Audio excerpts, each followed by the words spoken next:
Let me ask you something. If you were murdered, God forbid, and your killer got away with it, would you just drift off into the afterlife? Or would you come back to snatch justice by the neck, literally? Well, in 1897, one woman in West Virginia did just that.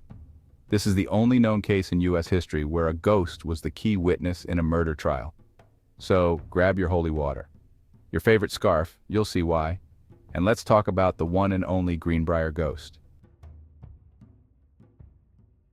Zona was a young woman living in Greenbrier County, West Virginia, a peaceful town where not much happened, unless you count ghostly revenge as small-town drama. In the late 1800s, having a child outside of marriage was a big social taboo, especially in small rural towns like Greenbrier County, West Virginia. Zona, whose full name was Elva Zona Heaster, gave birth to a child sometime before meeting her husband. Records indicate that she was never married to the father of this child, and the identity of the man remains unknown. Some sources suggest the child may have been raised by family members or even adopted by another household, which was common back then to avoid scandal. Zona's decision to marry could have been influenced, at least in part, by the pressures of 19th century society. Women who were considered tainted or less desirable because of past relationships or children often had limited choices when it came to marriage. What's tragic is that while Zona had already fought social judgment and survived being an unwed mother in that era, she ended up dying at the hands of a man with a history of violence toward women. In the fall of 1896, Zona met Erasmus Stribling Trout Shue. Yes, that was his real name. And yes, if your man has 3 names and one of them is Trout, just run. He arrived in Greenbrier County looking for work. He was a tall, handsome blacksmith with a certain swagger about him, probably the 19th century version of a bad boy with a mysterious past. And Zona? She fell head over heels. Despite her mother's warnings, because Mary Jane Heaster immediately got bad vibes from him, Zona chose love. She was drawn to Shue's confidence and charm. He offered her something she may have desperately craved, a fresh start. Remember, she had already had a child out of wedlock, which at the time made her the target of gossip and social judgment. In Erasmus, she saw the promise of stability, respectability, and maybe even redemption in the eyes of her tight-laced community. They married quickly, and Zona threw herself into the role of wife with everything she had. Friends said she seemed happy, at least at first. She looked proud when walking with him, tried to keep their home tidy, and stayed quiet about any issues, which was sadly common for women of the time. In a society that didn't believe in airing dirty laundry, she suffered in silence. But love, as we know, can sometimes blind us. Zona likely ignored the red flags, his controlling behavior, his temper, and his sketchy past. After all, she wasn't just in love. She was trying to build a life with a man she believed was her second chance. Fast forward a bit. It was a cold, gray morning in January 1897 when the household was abuzz with the daily routines. Amidst the clattering of pots and the gentle rhythm of domestic chores, a small helper, Tommy, a local boy often tasked with fetching water and tending to minor repairs, was busy at work around the house. Tommy had grown up around these old walls, watching the comings and goings of the household. He knew every nook and cranny like the back of his hand. That day, however, something was off. An eerie silence hung heavy in the air, and a faint, unusual chill had seeped into the home. Erasmus Shue had asked young Andy to go to his house and check if Zona needed anything or if she had any chores for him to do. Shue supposedly wanted his wife to send him lunch to the blacksmith shop, because clearly sending an 11-year-old on a personal Uber Eats run was normal in 1897. Andy walked into the Shue home. Doors were often left unlocked in small towns back then, and found Zona lying at the bottom of the stairs. At first, he thought she had simply passed out, but upon closer inspection, he realized she was stiff, cold, and very much not among the living. The way her body was laid out was eerie. She was stretched out on the floor, one hand at her side, the other placed on her stomach, and her head twisted to the side at an odd angle, like someone had carefully arranged her.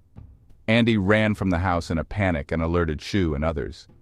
Now, instead of calling a coroner or being concerned like a normal grieving husband, Shue takes control of the situation. When it came time to prepare the body for burial, Shue took it upon himself to dress Zona, which was highly unusual. That was typically the job of the undertaker or close female relatives. But Shue insisted. He put a stiff, high-neck dress on her and tied a scarf around her neck, claiming it was her favorite. Spoiler alert, it was actually his way of hiding the bruises and broken bones in her throat. Throughout the viewing, he wouldn't leave the body's side. He cried, he moaned.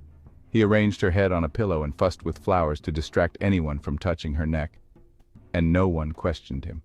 Not yet, anyway.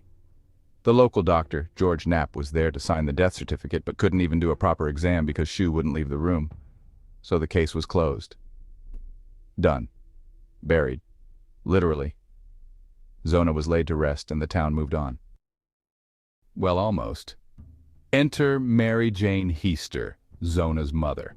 And let me tell you, Mary Jane wasn't buying this everlasting faint nonsense for a second. So what does a concerned mother do when her daughter dies mysteriously and no one listens? Mary Jane had prayed fervently for answers after her daughter's sudden and suspicious death. That very night her prayers were answered.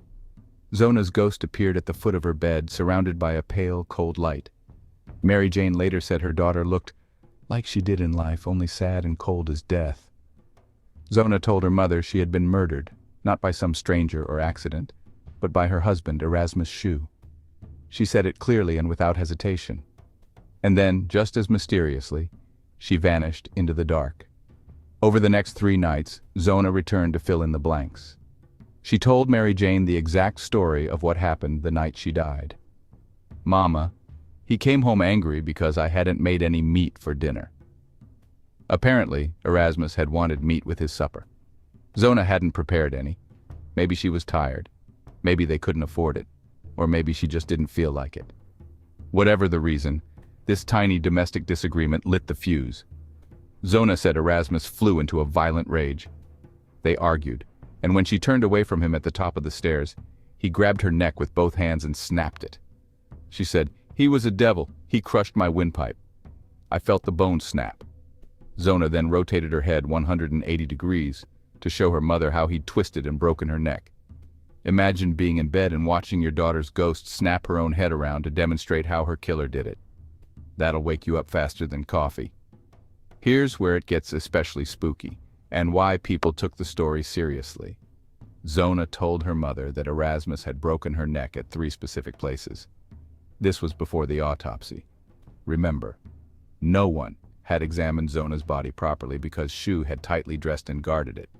Zona described the exact damage that the coroner, Dr. George Knapp, would later discover when her body was exhumed. These were not guesses.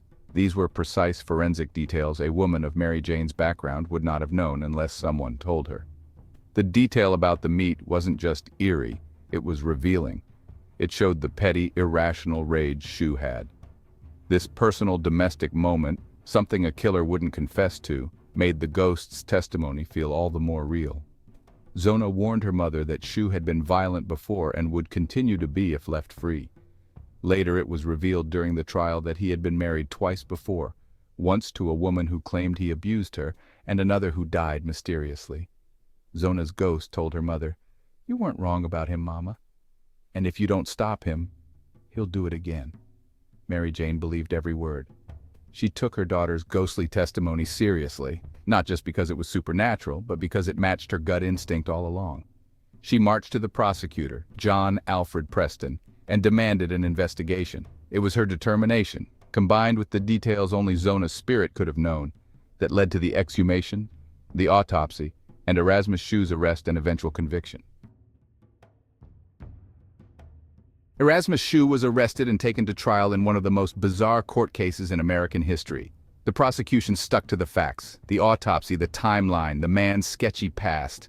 Oh yeah, did we mention Shue had been married twice before? One wife divorced him, claiming abuse. The other died under mysterious circumstances. Red flags everywhere. The defense, in a bold move, decided to bring up the ghost testimony, thinking it would discredit Mary Jane and make her sound crazy. Turned out to be a bad move. Mary Jane took the stand and told the jury, "My daughter's ghost came back and told me everything." And instead of laughing, the jury sat there like, "Okay, why?" Because back in 1897, folks were into ghost stories, and also her story lined up exactly with the physical evidence. The jury deliberated for just over an hour before finding Shue guilty of murder. He was sentenced to life in prison, where he died 3 years later, unloved and unmourned. And that, folks, is how Zona Heaster Shue became the only ghost in American history to help solve her own murder. Talk about restless. Today, there's a historical marker in West Virginia that proudly commemorates this haunting tale. The historical marker near Smoot, West Virginia, incorrectly refers to Zona Heaster Shue's husband as Edward, instead of his actual name, Erasmus Stribbling Trout Shue. This appears to be a mistake that has persisted on the sign since its installation in 1991. It's possible that the error stemmed from confusion or misinterpretation over time. It reads, interred in nearby cemetery as Zona Heaster Shue. Her death in 1897 was presumed natural until her spirit appeared to her mother to describe how she was killed by her husband. Translation, don't mess with a ghost with a grudge and a mama who don't play. So the next time your bedroom gets cold at night or you hear a creak in the hallway, maybe don't scream. Maybe ask, hey, you got a message from the beyond? Because you never know when a ghost might need your help solving a cold case. Thanks for watching Ghost Stories. If you like this story of spectral justice, drop a like and hit subscribe and tap that bell like it's trying to haunt you. And remember, if your scarf is suddenly too tight, maybe it's not just a fashion statement. Maybe Zona's trying to tell you something. Be sure to check out all the videos in my playlist entitled Ghost Stories. See you in the next haunting.